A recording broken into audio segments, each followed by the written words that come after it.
Hayallerimden bir tanesi İtalya'dan İsviçre'ye bu trenle seyahat etmekti. Bu tren İtalya'nın ve İsviçre'nin bütün doğal güzelliklerin içinden geçiyor. Aslında İtalya'dan İsviçre'ye 1-2 saat süren bir trenle ulaşabilirsiniz.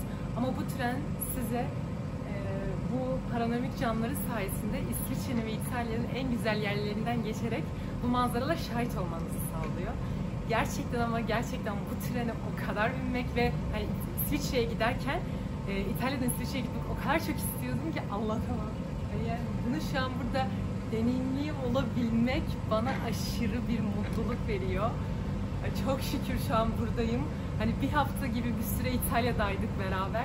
Şimdi İsviçre'ye geçiyoruz. Başka ülke, başka heyecan, yeni insanlar, yeni yerler, bilmiyorum. Çok heyecanlıyım. Gerçekten buna ihtiyacım varmış. Yani İsviçre'ye gitmem gerekiyormuş. Bilmiyorum. Ya bu süreci, bütün süreci size anlatacağım.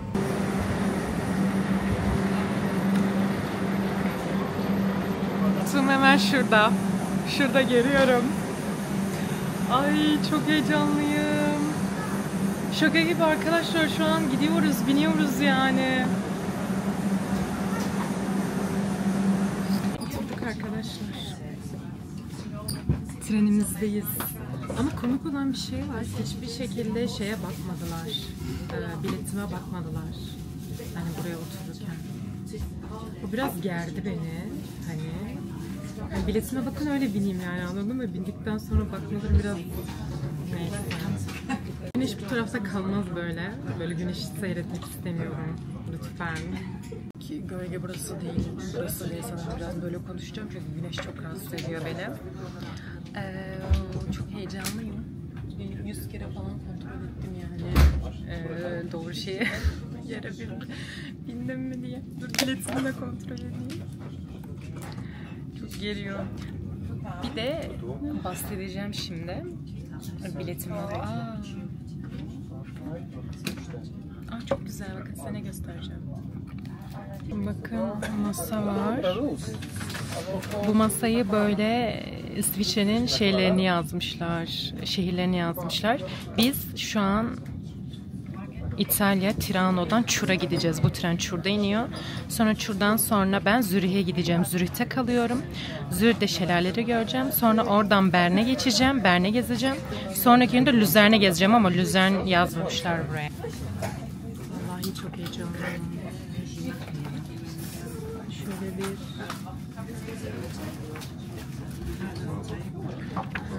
sanırım bu geziyi anlattıkları bir şey var. Bunu açıp dinleyebiliyoruz.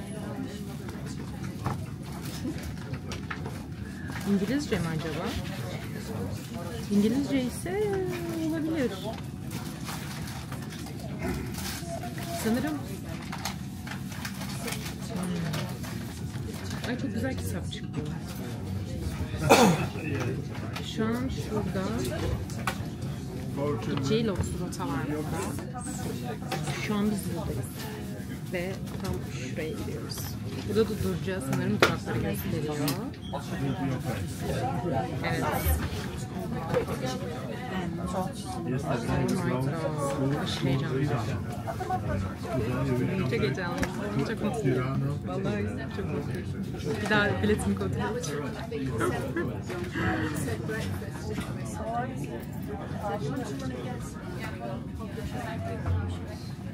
Bu şekilde internet sayfasında trenin yönü yazmıyor, tamam mı? İzledim, o kadar fazla video izledim ki işte gidiş yönünü hesaplamak için treni. Hesapladığımı düşündüm. Ama sanırım tersine gideceğim ben trenin, yani ters gideceğim. Bu biraz üstü. Çok hesaplamıştım ya. Niye acaba? Başlıyorum. Önümde 2 koltukta da çocuk oturuyor. İkisi de küçük. Bana tip tip bakıyorlar. Kendimi çok savunmasız hissediyorum. Yani en azından büyük bir otursaydı daha iyi olurdu. Ben gerçekten şu an şu güneşe çok takıldım. İnşallah döner. Vallahi lütfen dön. Bu arada bir şey söyleyeyim. 9 geçe kalkacaktı. 6 geçe kalktı tren kalkmış.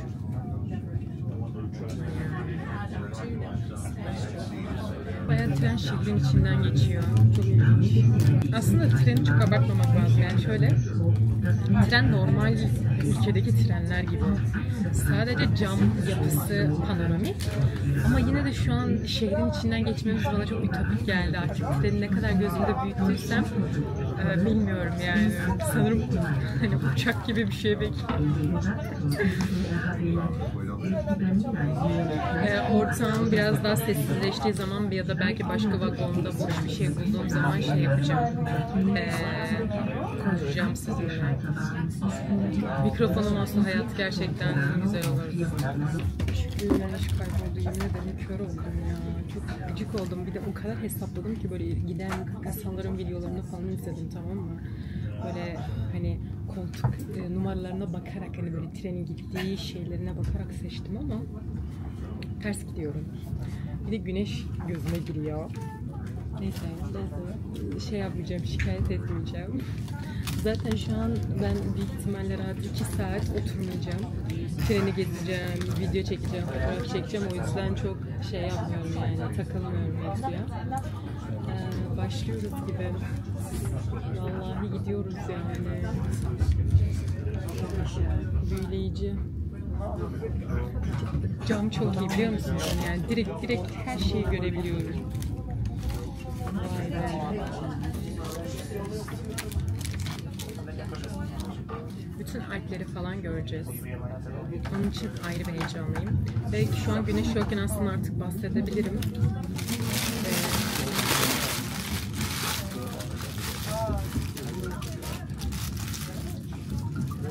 Şu an çocuğun yaptığı sesi bekledim. Susmasını. Canım tatlım bebeğim. Neyse. Şimdi gerçekten bahsedecek olursam, arkadaşlar ben İsviçre'de 3 gün kalacağım ve 3 gün kaldığım süre zarfında da Swiss Travel Pass aldım. Swiss Travel Pass aldığınız zaman bu trenin parası 33 franka geliyor. Ama normalde bu trenin parası 106 frank.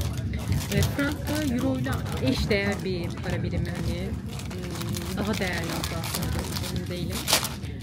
O yüzden hani Swiss Travel Pass aldığım için bunun 300 franka denk gelmesi de iyi oldu benim için. Ama sorarsanız Swiss Travel Pass de 172 İsviçre parası. O da yani frank, 172 frank. Ve pahalı. İsviçre'ye adım atmak zaten çok pahalı.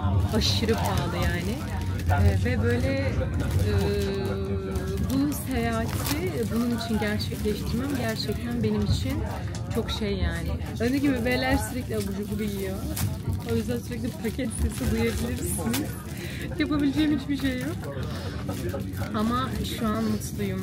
Vallahi gidiyoruz. Neyse, lafı çok bölmeden eğer şey yaparsam, dediğim gibi normalde buranın fiyatı 106 frank ama Swiss Travel Pass'le alırsanız 33 franka alabiliyorsunuz. İsviçre çok pahalı. Genel olarak bu arada Avrupa çok pahalı. Bir de sanırım Haziran ayı diye, sezon diye benim için her şey şu an bana çok pahalı gelmeye başladı. Eskiden sanırım o ucuzluk eskiden varmış diye düşünüyorum. Öyle yani. Biraz daha böyle doğa harikası yerlere geçtiğimiz zaman kalkıp diğer vagona geçeceğim.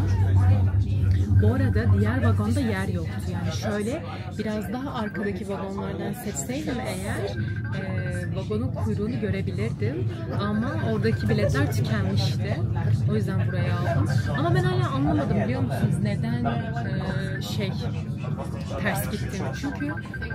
Çünkü direkt bu trene binen biriyle konuştum ve onun videosundan ikimiz konuşarak burayı seçtim, oturdum. Hani boştu çünkü, karşım da boştu. Karşımdakini de alabilirdim. Nasıl oldu anlamadım yani. Bir şey atlamışız herhalde. Öyle.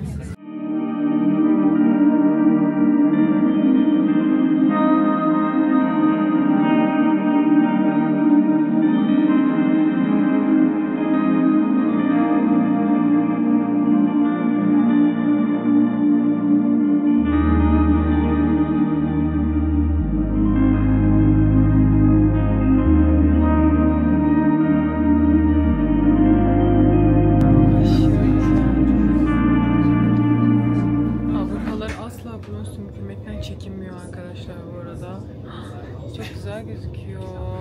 Şunun güzelliğine bakın.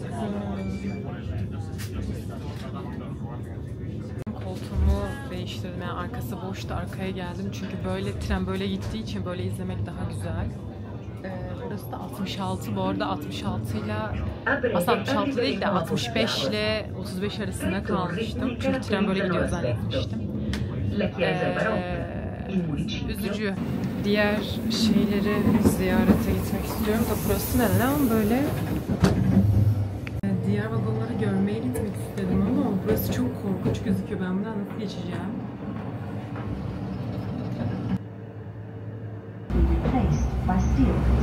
için geçebilirim artık.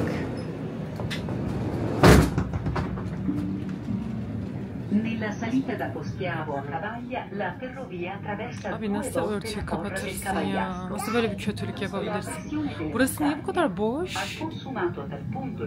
Ha, bir şey koymuşlar ama.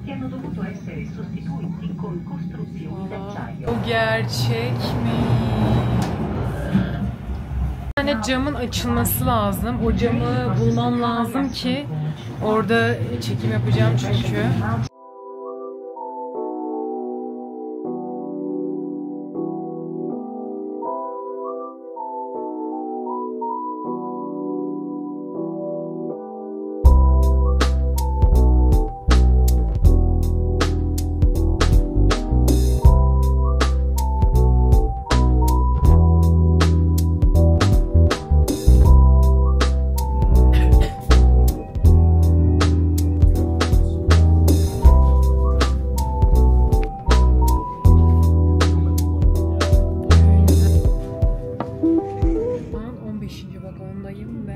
Ben bileti alırken 15. vagon gösterilmiyordu.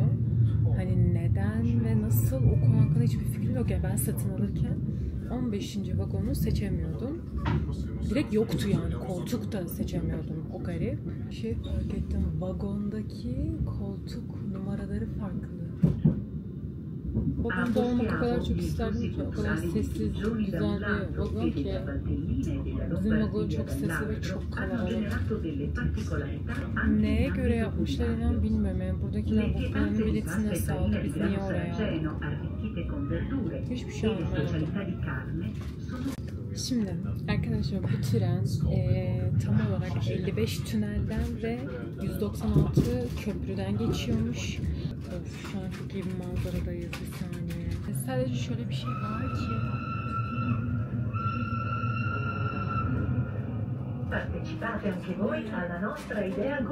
bir şey mi göreceğiz acaba?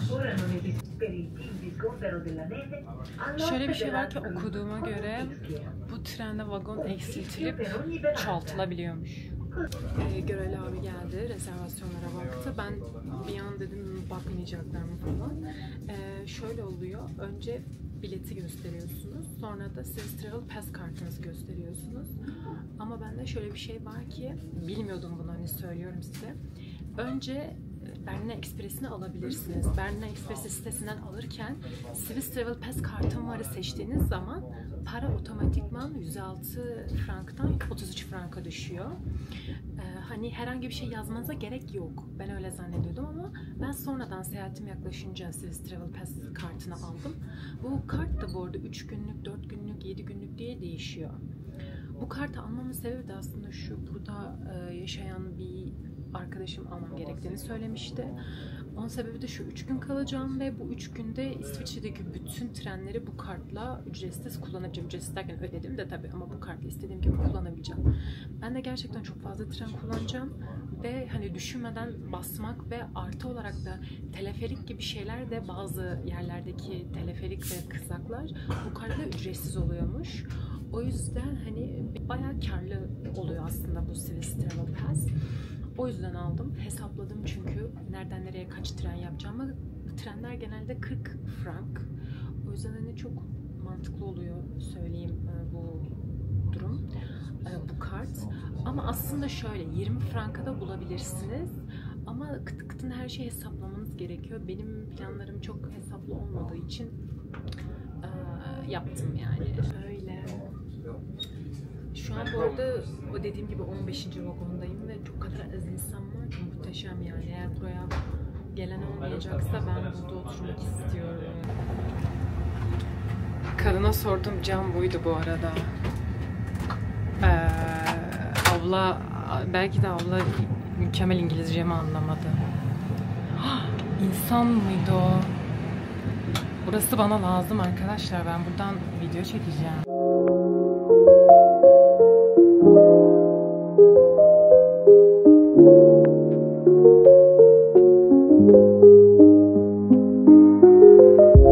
Aradayız.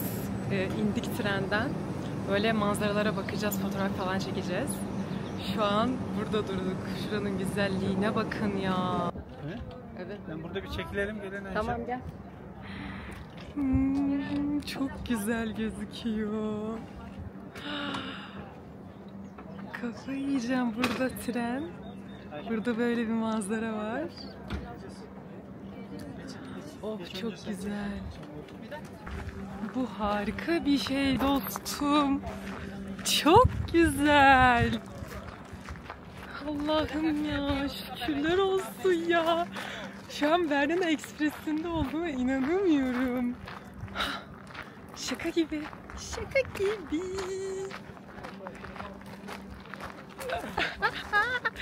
Manzara çok iyi, çok. Şimdi bir dakika. Wow, yani gerçekten wow.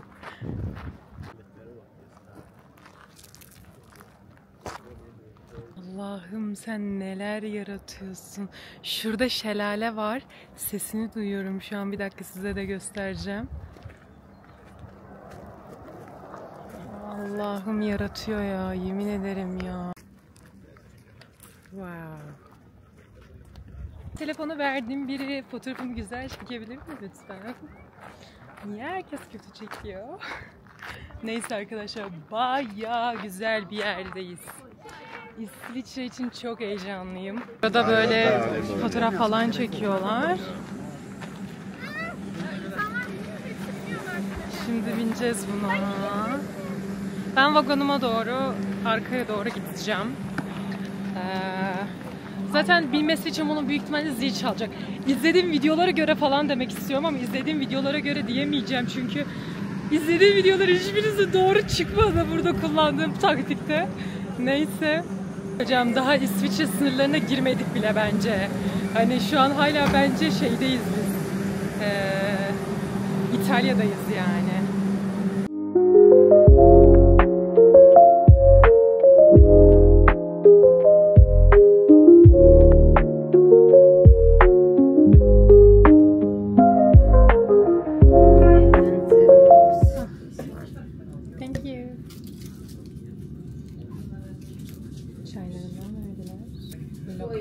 Çayıymış. İçinde ne var ona bir bakayım, ona göre içeceğim. Şeyi hem merakla bekliyorum, böyle bir de tren veriyorlar ya. İzledim, bütün videoları izledim. Ondan da verin bana.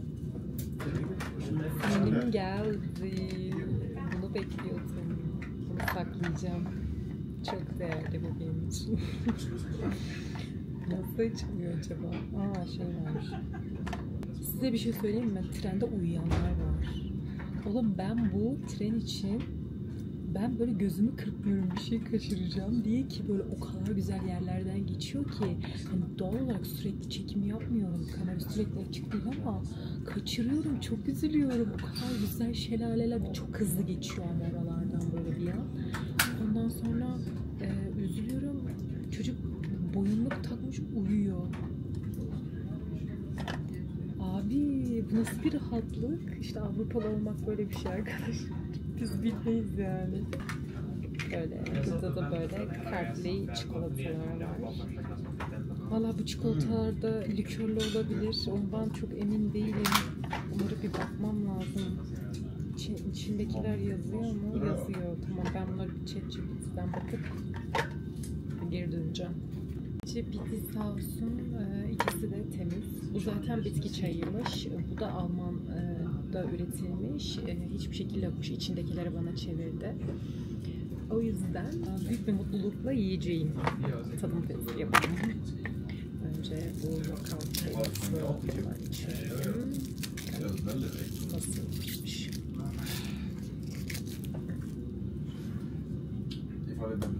Arkadaşlar bu arada gerçekten hani bu trene binmek istiyorsanız, alacaksınız. Özellikle cam kenarı olması zorunlu değil. Neden diye soracaksanız panoramik olduğu için uzaktan izlemek daha zevkli. Bir ara ayağa kalktım, ayaktan izledim. Yakında görmektense uzaktan görmek istiyorsunuz manzarayı çünkü çok büyük ya ve panoramik olduğu için camların hepsini uzaktan bakınca çok iyi gözüküyor. Ben size önereceğim numara bu arada sanırım evet, en iyi numara bence 76 onun karşısı. Çekeceğim. Şu an çok emin değilim çünkü en arkadan bakmak çok iyi. Neden orada oturuyorum diye sorarsanız burası full boş. Şu an 4'lü 8'e boş bir yerdeyim. O yüzden orası dolu. Oradan alabilirsiniz. Muhteşem manzara görürsünüz. Ay tadı çok kötü. Tadı bitki çayı. Sütlü bitki çayı. Da hiç beğenmedim. Birazcık bubble tea'ye benziyor ama lasciamo la linea indaginese della ferrovia retica e saliamo una piccola salita fino a 384 uomini hanno lavorato alla costruzione della galleria dell'Algula lunga 5.865 metri dal 1898 al 1903. La maggior parte degli scavi è stata effettuata a mano e con perforatrici ad acqua. In Beaver fallasibili engadina. Çikolata çok güzel. Aşırı güzel. Zaten Almanya çikolataları çok güzel. Dün aldığım cookie'mi yiyorum. Acıktım biraz. Dün açık market pastanede ay inekleri görmeliydiniz. İşte bak böyle oluyor. Kaşıyorum. Çok iyiydi. Çok yatmışlardı içine. Şu an şuradaymışız biz. 1, 2, 3, 4 duramız kaldı.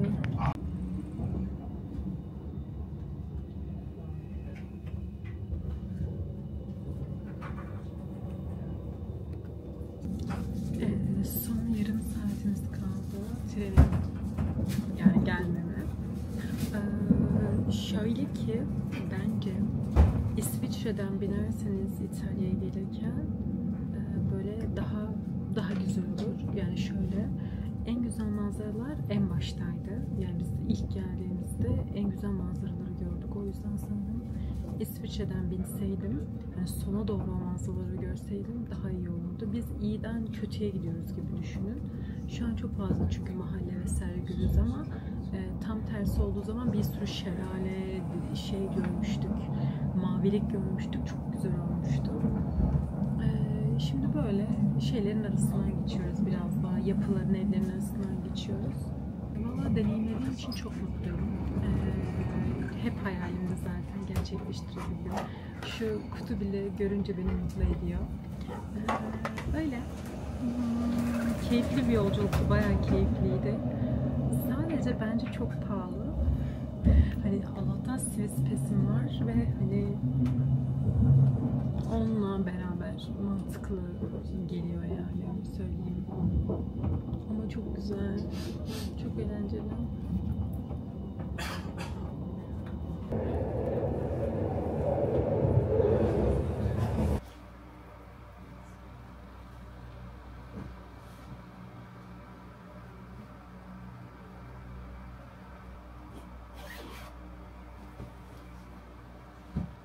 Şimdi İsviçre'deyiz. Yoğurt aldım marketten. Onu yiyorum. 3.40. Hemen yiyip Ren Şelalesi'ne gitmem lazım. Bugün Ren Şelalesi'ni göreceğim. Gezeceğim. Zürih'i falan. Yarım zaten saat 4 yani ne kadar gezebilirsem o kadar gezeceğim. Sonra geleceğim hostele. Orada hostelde kalıyorum. İkinci defa hostelde kalıyorum. Milano'da da hostelde kalmıştım ve Milano'da kaldığım hostel çok kötü bir hosteldi. Çok kötü bir deneyimdi. Aslında hostel kötü değildi. Yanımdaki kız horluyor ve kokuyordu. Ama bu hosteli şimdi beğenmemin sebebi yataklar yan yana değil ve yatakların perdesi var. Muhteşem bir şey bu. O yüzden artı puan aldı. Aynı zamanda mutfağı var. Kaşık falan kullanabiliyoruz çok şükür. Bu arada çok pahalı bir hostel. Bu fiyata tabii ki etmez. Ama İsviçre'de bakın sadece Zürih değil bütün şehirlerine baktım, en ucuz hostel buydu. Siz düşünün. Daha fiyatını da söylemedim gerçi. 68 frank verdim geceliğine bu ana. Euro gibi düşünebilirsiniz. O kadar pahalı. Zaten size bir şey söyleyeyim mi? Seyahatimin toplam masrafının yarısı İsviçre'ye gitti. Gerçekten çok pahalı bir şehir. O yüzden zaten 3 gün kalıyorum. Yoksa daha fazla kalacağım bir ülke yani olurdu. Ama konaklama çok sıkıntı yani. Çok pahalı. Konaklamayı işbirliği getirebilseydim kalırdım ama yok. Gerçi zaten işbirlikleri de maksimum 2 gün yapıyor. Daha fazlasını kabul etmiyor. Yarın da Eda ile buluşacağım. Eda'yla Instagram'dan tanıştım. İsviçre'de yaşıyor. O beni gezdirecek. Yarın kendimi ona bırakacağım. Çok mutluyum artık. Kendim bir şey yapmak istemiyorum çünkü. Öyle, bu da çok güzelmiş bu arada. Hiçbir şekilde şeyde bulamadım. İtalya'da böyle bir yoğurtlu granola şey yani zor değil şunu yapmak. Bu arada şu yoğurtlu şeye kaç TL verdim biliyor musunuz? Bakalım. Daha para çevirmediğim için 298 TL vermişim. Afiyet bal şeker olsun. Söyleyeyim mi? Gerçekten şu an hostelde yatmak istiyorum. Tam anlamıyla böyle uyumak istiyorum. Ama İsviçre'de 3 günüm var. Ve ben 3. gününde gidişim var. O yüzden hani bunu değerlendirmem lazım diye düşünerekten yola koyulduk. Vallahi şey yapamam, kaçıramam herhalde bu fırsat. Yani bir de konuşamadım. Arkadaşlar bir de bir şey söyleyeceğim. Bana çok fazla yorum gelmiş işte samimiyetsizsin, çok kopuk konuşuyorsun. Çünkü konuşmalarımı eskisi kadar editlemiyorum. Ve şöyle bir şey var, sıcaktan ve gezerken ve sıcaktan oturarak konuştuğun gibi konuşamıyorsun. İnsan oturarak konuştuğu zaman bütün odağını konuşmasına endekslediği için çok akıcı bir şekilde konuşabiliyor ama gezerken hem kamerayı tutmak hem etrafı koordine olmak hem Maps'e bakmak falan filan derken hani konuşmam tabii ki o kadar normal olmuyor.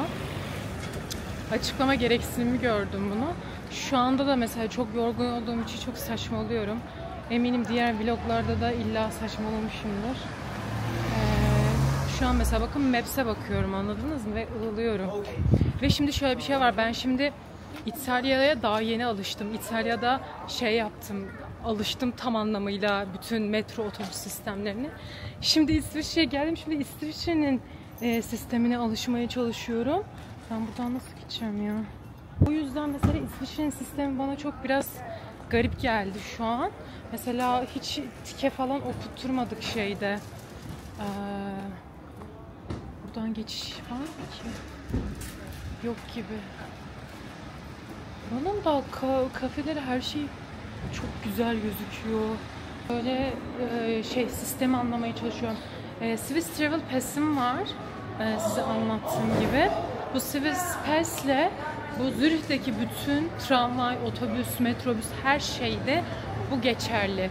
Yani hiçbir şekilde şu an bilet almıyorum. Direkt bu kartı okutuyorum. Önceden ödediğim için. Şimdi ben buraya gireceğim de görevli abinin yanına gittim, tamam mı trenlerde diye sormaya. Yanlışlıkla Türkçe konuştum. Adam diyor ki Türk müsün? Adam Türk çıktı. Çok iyi olan. Her masada varız. Her masada varız. Şimdi size çok sorulan bir şey göstereceğim. Bakın Maps'te gideceğim yeri yazdım ve burada direkt gösteriyor, tamam mı? Bakın şimdi burada da her şey yazıyor. Bakın S6 saat 4'te kalkıyor diyor. S9 diyor. Burada bekliyoruz. S9. Tamam bu. Sorry, can I ask something? I'm going to S9 this right? Yes. Yes. Thank you so much. Yine de herkese soruyorum, teyit ediyorum, öyle biniyorum. Şimdi rahat bir kaç dakika yolumuz var? 1 saat yolumuz var gösteriyor. Ay burası güneş. Ne söyleyeceğim, şimdi metrodan yani trenden gelirken gördüm de şelaleyi.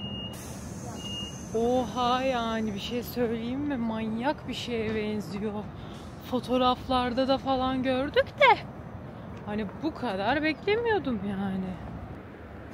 Şimdi şöyle şurada şelale vardı. Tam olarak nereye gitmem gerektiğini bilmiyorum. Bakın şu an böyle gözüküyor. Yaklaştırayım hatta. Çok iyi ya. Bayağı iyi duruyor.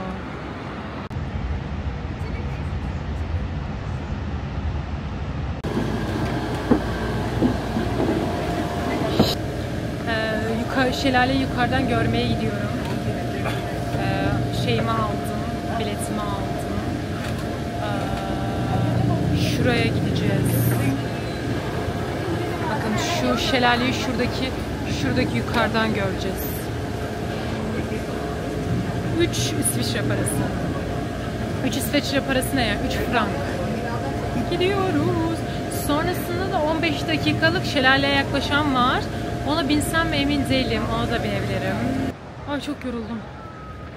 Ben bugün zaten yoruldum ya. Bu etkinlik nedir ya? Ah. Of çok iyi gözüküyor. Bu arada zaten yaklaştığım için bu ne lan? Bütün kazıklanma prosedürlerinden geçiyorum. Üst kata çıkacağım şimdi. Allah'ım çok yoruldum. Çok sıcak bir de. İşte bugün de şelale gördük. Şu şekil. Sıcak gibi hissediyorum. İyi, güzel. Bir de yani çok turist kazıklama tekniği var. 3 franka botla buraya geliyorsunuz. Ben zannettim ki 3 franka bunu görebileceğim. Bir de kapıdan geçmek için 5 frank veriyorsunuz. Yani 8 franka mal oluyor. Aklınızda bulunsun. Çok gerek var mı? Yani görmek güzel. Buraya gelmişken denemek istedim. Ama çok da elzem mi? Bence değil. Yani bir daha ne zaman geleceğim diyerekten